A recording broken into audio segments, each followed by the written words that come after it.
Ini menurut saya para korban yang selalu sakit hati karena selalu antara Taman Safari dengan Oji itu selalu dipisahkan.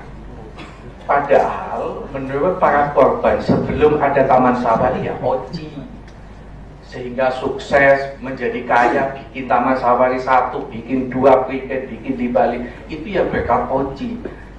Yang kedua, Oji bubar 2019 dan semua aset-asetnya itu dimuseumkan di Taman Safari Prigen. Jadi kalau ngomong nggak ada kaitannya, nggak terdaftar, menurut saya begini, ini bukan sebuah solusi.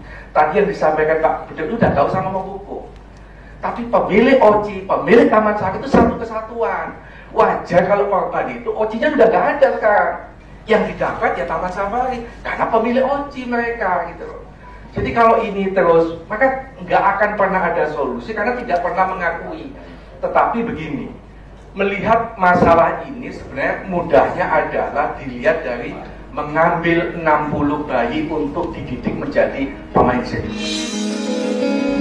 Pertanyaan saya adalah, mungkinkah Taman Safari, andai kata peristiwa itu terjadi, kalimatnya saya kan tidak menyaksikan. Andai kata peristiwa itu terjadi, mau tidak mau bahwa ini adalah bagian dari Taman Safari yang besar itu.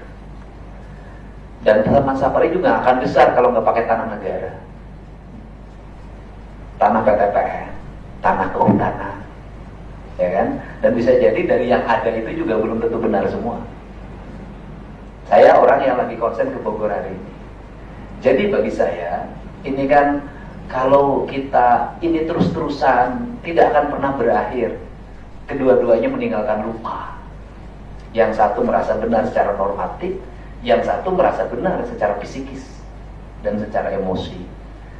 Ada hal yang dalam hidup kita harus disadari, adalah kita bisa menang di peradilan, kita bisa menang di atas kertas, kita bisa menang di atas akta, tapi kita tidak akan bisa menang melawan jerit manusia yang itu tembus ke langit. Nah, saya sebagai orang tua di Jawa Barat meminta hal ini tidak berkembang lagi, tidak dari forum ke forum, dari tempat ke tempat, dari penyidikan ke penyidikan. Sudah deh, bicara baik-baik antar pengacara, bicara baik-baik antar semuanya. Andai kata ada rezeki yang kita keluarkan, tidak akan pernah hilang apa yang kita keluarkan. Kalau saya pesan saya itu aja.